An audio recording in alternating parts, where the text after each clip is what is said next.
Good evening, everyone, or good afternoon, wherever you are.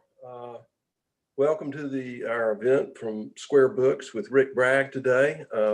Very excited about this for Rick to talk about his new book, Where I Come From, Stories from the Deep South. And before I introduce Rick, I want to mention a couple of upcoming events, more Zoom events. On November the 9th, Kiese Lehman, the terrific writer who lives here in Oxford now, will be in conversation with his aunt, the Reverend Carolyn Coleman. And if you know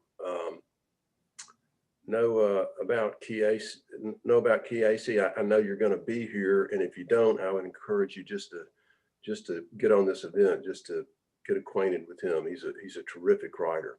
And then on November the 12th, Dwight Garner, who has been writing book reviews, if I'm not mistaken, for the New York Times for over 40 years, will be here with a book called it's called Garner's Quotations. He's collected witticisms and meaningful quotes from everything he's read all that time, and we'll be discussing that. But today, as I say, Rick Bragg is here. I think probably all of you are familiar with him. He's been honored with the Pulitzer Prize and a James Beard Award for his writing. He had a stellar career with the New York Times. He's written for magazine pieces, Southern Living, Garden and Gun, and some of the pieces in this book are from those publications. He busted out of the gate with All Over But the Shoutin', and he came to Square Books and just slayed us. And so I think he's got 7, 8, maybe 9 books. In addition to that, Prince of Frogtown, the most they ever had, his help on the autobiography of Jerry Lee Lewis. Also, who was the woman in Iraq, Rick? What was her name? Jessica Lynch. Jessica Lynch. That was a kind of an amazing story that you covered, and I think most recently, The Best Cook in the World: Stories from My Mama's Table. I think that's the one that probably won a Beard Award. Is that correct? Actually, no, I won the Beard Award for a piece in Garden and Gun. Okay. Yeah. A few years ago. Okay. And you're what? Go ahead. No, I was just going to say, I'm kind of writing. What's a gentle way to say it? Magazines have always been like candy to me. Books are hard, but magazine pieces they're like eating like a Reese's cup. They're just so much fun. Well, you've done some great journalism, great magazine pieces, and this book, reflects that. It's got your typical insight, wit. So it's something you folks out there are going to enjoy. We'll have signed copies, or maybe copies with signed book plates in them. I'm not sure what that arrangement is. I think that's what it is. And you can get those from Square Books, of course. So the people on the staff will get mad at me if I failed to mention that, as I often do. So these pieces, Rick, they're kind of all over the map. You got a thing about your fondness for Tupperware. What's that about? Well, I was fishing with a friend of mine. We were about 4 or 5 miles out in the Gulf of Mexico, and he looked over at me, and since he was captaining the boat, he kind of got to say, and he said, you ought to write about some Tupperware. And I said, well, as long as you get us headed back home, I'll be happy to do that. We were in deep water. And I just got to thinking about, there was never any bad news associated with Tupperware. You know, it arrived at family reunions with, you know, potato salad and chocolate pudding, and old women would fold a clean dish towel and put the fried chicken on top of it. And there was never any bad news about it. And you know, when I was little, you know, I'd steal 2 or 3 out of the cabinet, and man, it makes a perfect spaceman helmet.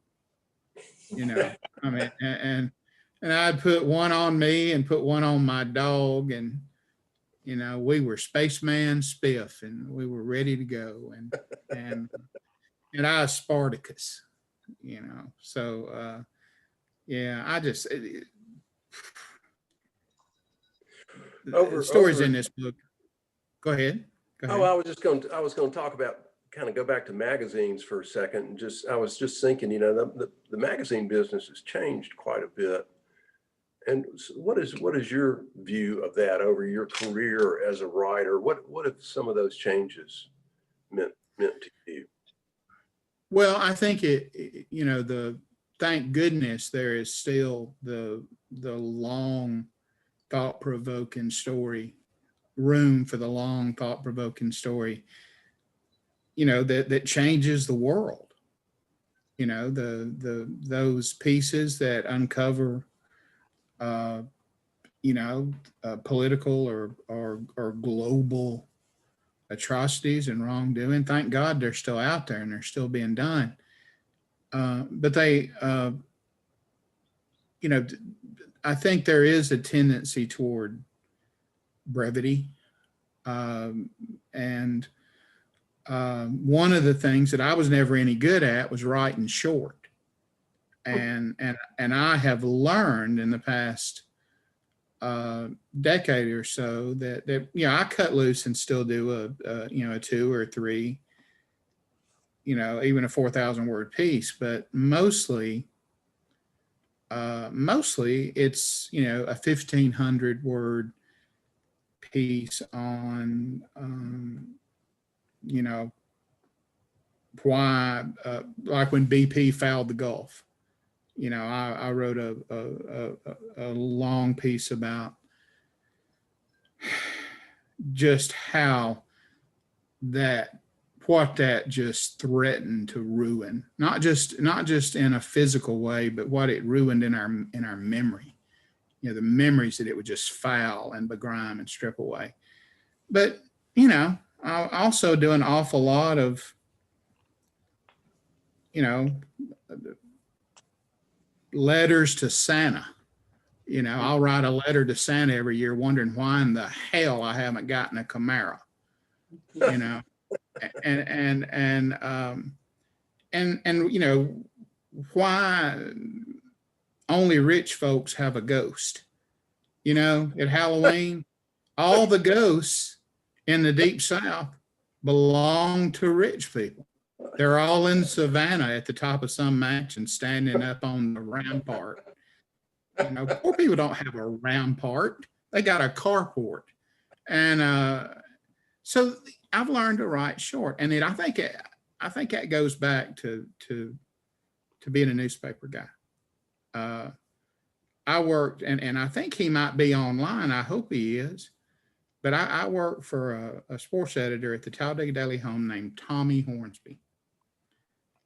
And Tommy showed me right away that you had to have fun at this, you know, and we would, you know, put a little bit of the paper out, and then we'd go eat lunch at Gardner's Cafe, and then we would go to the putting green at the Talladega Country Club and putt for however long we wanted to putt.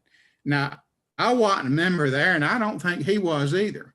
But, you know, it seemed to take him a long time to run us off. And then we'd go back and we'd put the rest of the paper out. But the thing, you know, magazines need to be as fun. They need to nostalgia is a strong thing. And an awful lot of what I do, both sad and I hope fun, is just remembering and having people go, hey, I remember that too. I did that. We did that. You got a piece about the legacy of Harper Lee in this new book. And I was thinking, when you mentioned only the rich people get to be ghosts, of course, that figure in To Kill a Mockingbird, the fella next door, Boo Radley, Yeah. he's kind of a ghost sort of figure. Yeah. And he's not a. Yeah. My niece, Meredith, that was her, everyone sees something different in To Kill a Mockingbird that they cleave to. And that was what she found, more than the kind of the larger overarching message, was that those toys in the knothole, those things in the knothole, those treasures. Yeah, Boo was a ghost story, but in a way, turned out not to be a ghost story. Turned out, to be a hero. But rich folks have got the commodity. I mean, they have just cornered the market on. I was riding the other day past a chicken house and it said haunted chicken house, and I thought, finally, we've got a little piece of the scary pie in the Deep South. Well, Rick, you can, go. You can fix that. I'm sure you can. Well, I tried. The cotton mill in my hometown was haunted, and there is no humor in it. The man who owned that cotton mill worked people to death, didn't pay them anything, and every cotton mill village, because these old boys and women came down out of the mountains, a lot of them barefoot and starving. And they came down out of the mountains and they brought their customs with them. And they brought a witch. And the wonderful story told by a couple of old cotton millers was that as the mill owner sacrificed those people to the machines, she was watching. And eventually the mill owner began to shrivel up and die. And we get I guess the message here is you might ought to treat us a little better now, because poor white trash will always get even. I'm take pause for a minute to remind the audience that you can submit questions via the chat mechanism, if I'm not mistaken, and Sammy will put those on the screen. And Dr. Zoom, what is his name? Dr. Zoom, no, Captain Zoom. Zoom. Captain Zoom there will answer them for you. Yes, just to clarify, you're going to click the Q&A function, and that's where you should be able to submit your questions. If you have any issues, you can message me on the chat. Okay, thank you, Sammy. We were talking a little bit about writing in the period of COVID, and we just started talking about that, Rick. But how has this affected your work? It's changed all of us, but what about you? Well, I to be honest, there's nothing good about it. A lot of people say, well, it's allowed me to concentrate, or it's allowed me to. But if you can't go to the Huddle House, at 1:30 in the afternoon and get yourself a Western omelet and listen to a bunch of old men talk about who's stealing boat motors on Lake Wedowee, if you can't hear about who's who's messing around with who, and who might be in the family way, and what hairdresser gave their mom a real bad permanent. If you can't, if you can't feed on that, then there's a vacuum that I'm not sure that my writing improves in that vacuum. I just, yeah, I don't, maybe I don't have to concentrate that much when I write. Maybe that's pretty clear. But I finished a book, one book, and it just seemed like the air. You know how you go into some places and the air doesn't have any taste? The air should have a taste to it. It should have not just a freshness, but it should have a body to it. And it seems like COVID, maybe it's the mask that I wear religiously, or maybe it's so many other things, but it just seems like, maybe it's the sense of dread, that it has brought. Just seems like the air doesn't have a whole lot of taste to it. So I'll be happy when it is over. And I mean, that's a stupid thing to say, I guess, but I mean, as far as a writing guy, I will be thrilled when I can go out. I'm disappointed. I'll listen to people gossip there in the huddle house. And my name doesn't come up that much. That somebody will walk by and say, "Are you him?" And I'll say, "I used to be." And they'll say, "I read your books in school. And my mama just loves you. And my grandma loves you." And I'll say, well, tell them I said, "Hey, but it used to be, seems like, that the gossip, I'd come up every now and then and gossip. My Ford Bronco broke down one time in front of the Gamecock Motel. And people have been talking about that for 25 years. Broke down in the afternoon. They just assumed I was somewhere I shouldn't be, doing something I shouldn't be doing. But now it's, my grandma just loves you." So yeah, I'd like to see the air have some taste to it again. Well, all right. Have we got anything from the audience, Sammy? Okay, I've got a lot of good questions. Let me see if I can post them.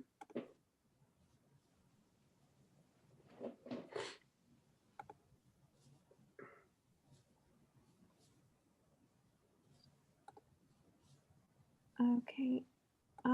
It doesn't look like I can post them. So Richard, I'm going to send them to you. Okay, whatever. You can read them. Okay. Do people need to see my face, or can I stay anonymous? Whatever floats your boat. Doesn't matter. All right. Here's our first question. What would your advice be for finding your voice as a writer, trusting in your own experience, seeing value in it as a storyteller? I don't really know any other way to go about this stuff. I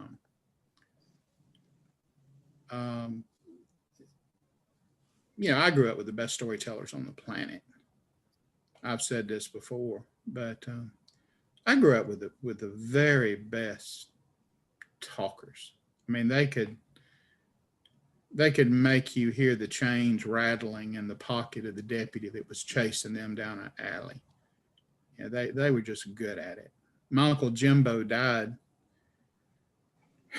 about a year ago, and he was not only the best Southern front porch storyteller I'd ever seen. I mean, he was a pretty good liar too, but he was mostly just a really good storyteller. And I asked him not long before he died, "What you been doing, Jim?" And he said, well, son, I've been walking through the cemetery. And it kind of broke my heart, you know, that he would feel that he needed to go there to be wanted. Uh, and I said, do you go in there because nobody else can understand you? He said, no, son, that's where all the widow women are. And so I guess in a way, that if there's a blessing in any of this, it's coming from those people. But a lot of us come from those people. You know, a lot of us come from them. They may very well be standing on a veranda. Doesn't mean they don't know how to talk. Doesn't mean they don't know how to make words sing. So I think your voice is not something that you need to sit around and worry about. I think you should adhere to one hard and fast rule. And I don't quote Chekhov much when I talk about writing. You know, Chekhov said, don't tell me that the moon is shining. Show me the glint of moonlight on broken glass. And if you just kind of remember that one rule and write with the color, imagery, and detail that fits and is true to a place, then your voice kind of takes care of itself. I wouldn't want to try to write with the static power of Hemingway or the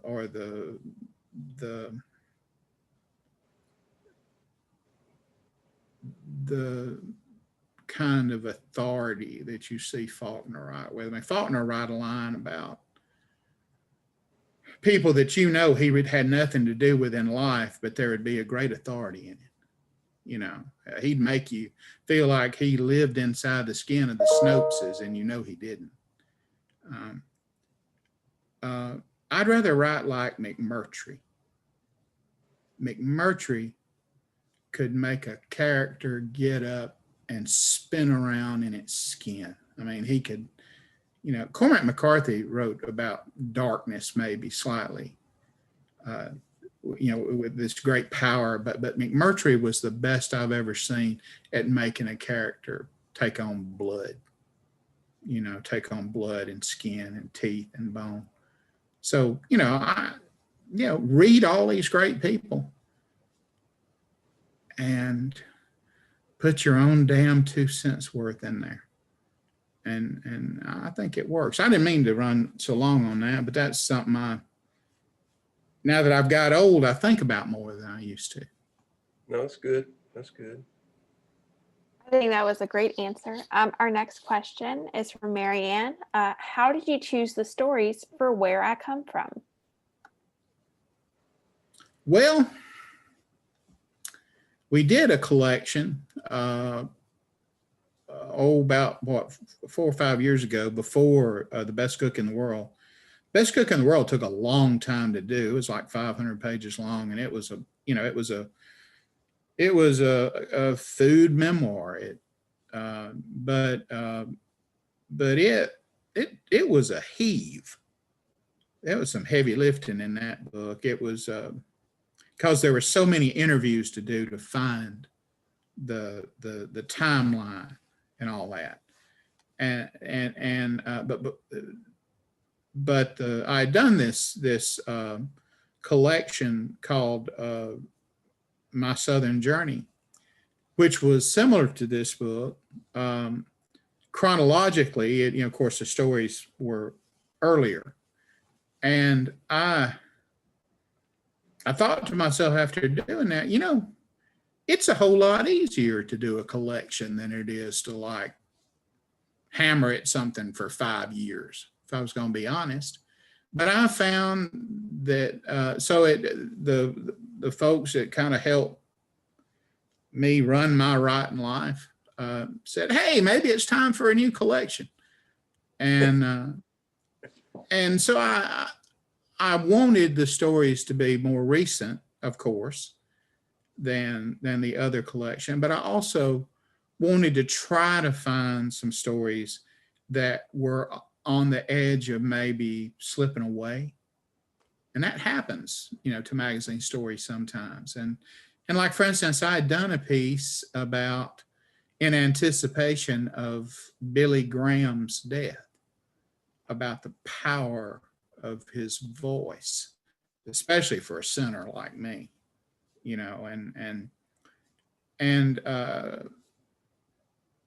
stories like that I wanted to save. Some about an old photographer named Ken Elkins, who took the pictures of kind of an A.G. and Evans type eye for the working people, the poor people of the Deep South. So I got to maybe cherry pick a little more on this one. Knopf kind of said, you pick them. And, Good. I just wanted them to read well. I wanted there to be a mix of long stories, which there are. Look, there's a story in there about the Jubilee in Fairhope, Alabama. Anybody that's been to the eastern shore of Mobile Bay knows that's this phenomenon where the water in the bay goes stagnant and the sea creatures, the bottom creatures, all come up on shore. I'll come into the shallows. It's something out of science fiction, but it's also a cultural phenomenon that about the sea, about the sea. And I have always loved stories about water. And it's a longer heave, and I just wanted to make sure there's a good mix of just good reads. I'm sorry, go ahead, Richard. Well, I was just going to say, when you go back to a story, when you talked about, a worry of losing a story, getting lost or whatever, do you or are you tempted to expand or postscript or revise? How much of that sort of thinking goes on in your mind, or are they still just good as go? Well, that's a good question, and of course, a good writer would go in and try to update them and make them more relevant. But that would also be a writer who likes to work a lot more than I do, and I do not like work, and sometimes I do not even like writing. I've said a million times, I do not love writing. I love having written. And I know that's not original either, but I think a collection like this is just such a nice thing to, hold that, for a writer to hold that bound volume in your hands, that hardcover, and know that, hey, I did that work 7 years ago, or 15 years ago, or 10 years ago, no, there's not a lot of freshening. Okay. I think they needed to be, and they also speak to a time. Like there'll be a reference in there. There's a reference in there to Les Miles, and I said that we all, I'm glad that Les Miles is still in the SEC, because we need a little more crazy. Well, Les Miles hadn't been in the SEC. Now we got all kind of new crazy, especially in your state. Y'all have cornered the damn market on crazy and football coaches in your state. No argument here. No offense. No, yeah, well, and of course we let LSU have one of ours, one of our old. Yeah. World's just eat up crazy. Yeah. That is true. Sammy, what else you got? All right. This is a question from Bill. Your words seem to need to be held. Are you concerned about the genre of storytelling in a time of social media? Oh, that is such a good question. I think that a lot of writers are just glad to be a part of whatever future there is in storytelling. And I mean that. And I've been really blessed in my life. In the 9 or 10 books we've had out, we've lucked onto the bestseller list, more times than I deserved. And that's not bragging, that's relief. That's just relief to know that, that I've had that kind of luck and fortune. And I do think that God help me, I do think that, and that was a beautiful way to put it, I do think that the words are better if you hold that book in your hands. I do believe that. And I think I'll probably go to my grave believing that. Am I relieved? And a lot of my magazine stories have originated, not a lot, but some, they all originate now as online and then become, hard bound or bound. I did a story for one of the great food magazines, and they said it's going to be online only. And I said, I don't know about that. And I just don't know how I feel about that. They wanted me to write about mayonnaise, like 3,000 words, or maybe more than that, about mayonnaise and why I love mayonnaise and the difference between mayonnaise people and mustard people. You can tell by looking at me that I'm a mayonnaise guy. Richard, I guess you're a mustard guy. I like them both. But I wasn't sure that was something I wanted to do. I was still not a snob about online, certainly not, but I just didn't know about doing that. And then they told me how much they'd pay me, and I said, yeah, I'll do it. So, yeah, I think it all depends. I'm just glad to be part of that future. But I still think there's something a little bit wrong with signing a Kindle. I've done it. I would have to agree with that. Yeah. That's a very good question. We could talk all day about that. Yeah. Well, I've got another one for you, and this one does address you as Captain Zoom. Captain Zoom, do you have any plans to teach an online class? I live 830 miles from Tuscaloosa, which is a little too far to drive for a night class. Well, if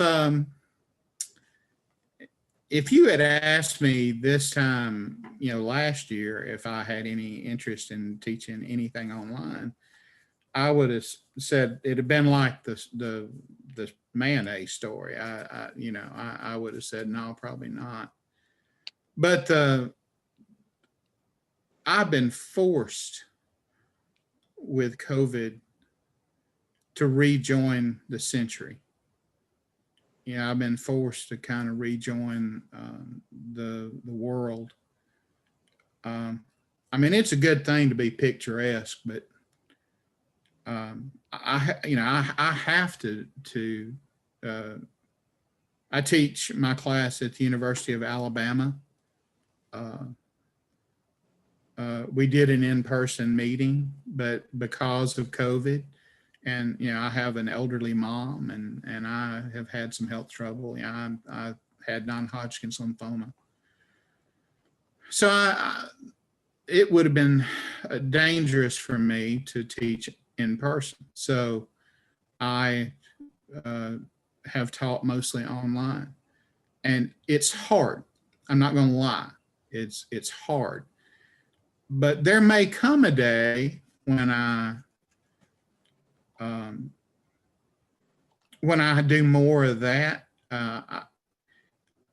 Sometimes, only half jokingly, I say I hope that I retire before that ever gets to be an everyday thing with me. But then again, if you're a writer, what in the hell are you going to do if you retire? What are you going to do? Not write? Well, I'd love to write that, but I'm retired. It ain't like driving a bulldozer. My brother Sam runs tractors for a living. When he retires, maybe he won't have to get up and run a tractor that morning. But, writing ain't exactly hard. I mean, it is hard, but it's not like roofing, so maybe I'll retire and just refuse to ever click on the on or send button again. I just don't know.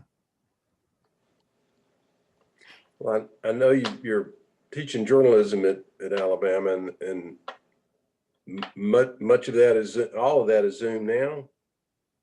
Well, there are online. I mean, there are in-person classes there.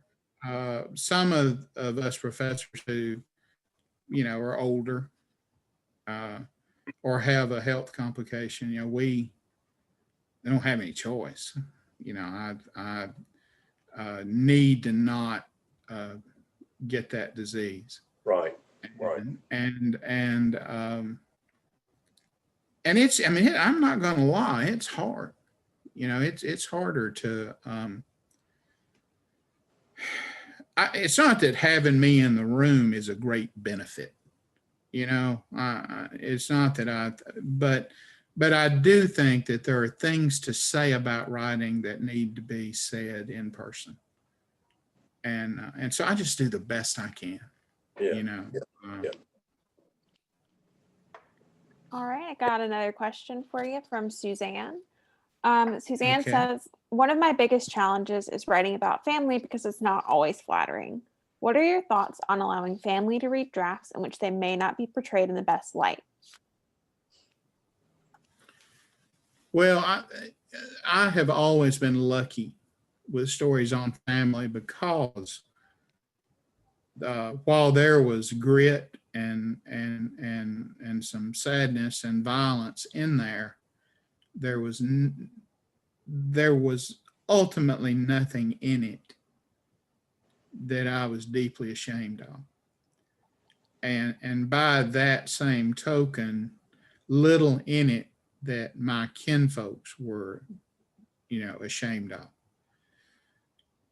What they kind of gloried in, if my grandfather, got in a knife fight with a guy at the mill branch, in the years before the Great Depression and had to flee into the mountains of North Georgia, well, that's not folklore here. That's a family history. So I think sometimes we think people are going to be too, they're going to be upset about things that they are not upset about. You can never underestimate how much people enjoy being a cornerstone or just one of the bricks in a story. So they might be more forgiving than you think. Here's another thing, though, that I've always had going for me. Blue collar people, working people, they have their own stiff back dignity and pride, but they are missing the pretension of the old South veranda moneyed Southerner. So that gave me, fewer stumbling blocks. Nothing will tick off an old South veranda moneyed Southerner more than seeing the hem of their garment smudged in history. So I never had to deal with them people very much. So that was my blessing. So if you're talking about those kind of people, it can be very, very difficult. You can't write about bankers and make a banker happy. You can't write about a mill owner and make a mill owner happy. You can't write about, they're used to having a street named after them with no deeper examination. So one, I would say, is show it to them, take your licks. If you're going to hurt somebody with a story, then I always said that I'd get me another story. I wouldn't use that story. And if that changed the bigger story, then I'd have to junk that story too and go on and tell another story. But you would be surprised maybe sometimes at how forgiving people are. And they might say, hey, you didn't get that right. I had an Aunt Juanita, who every time my Uncle James told a story, she'd say, whisper, now you need to run that by me, because he might tell a lie. And so I would do that. So yeah, that's hard to answer. It all depends on the kind of people that you're writing about. My hands up in there on that. Captain Zoom failed on that. Flat failed that time. Sammy, I think we have time for maybe one more. Okay, well, this is the question that most people asked. So, Rick, how is your mama doing? She's sitting right in there in the other room. She watches the 1980s version of Jimmy Swaggart because the singing is so much better. The singing hadn't been good since the 1980s. And all she feels that Jimmy's preaching had a vim and vigor in those days that is missing today. And of course, she's only 83, but she's, she has, she survived. She survived cancer. She survived a heart attack. She survived a lot meaner than that. And she's doing pretty good. She helps me take care of my dog and 40 acres of mountain pasture. She's, there's nobody on this planet better than my mom. So she's doing okay. She's hanging in there. A little bit slower maybe, but that's all. Well, Rick, it's always great to see you. I wish we could wish you were at Off Square Books and talking to the crowd. I know there would be a huge crowd there. I've known a lot of writers. I've known how people respond to certain writers in certain ways. And I tell you what, you have a large and very, very loyal following of readers, me included. So I just appreciate so much all you've written and all the times you've helped us at Square Books with that. So God bless you. I hope you get through the COVID and you write everything you want to write and don't write that stuff that feels like too much work. That's becoming everything. No, it was fun. And I look forward to coming back over there too and doing this in person. And thank y'all for putting up with me. And I wish you the best. Thank you for sticking with me.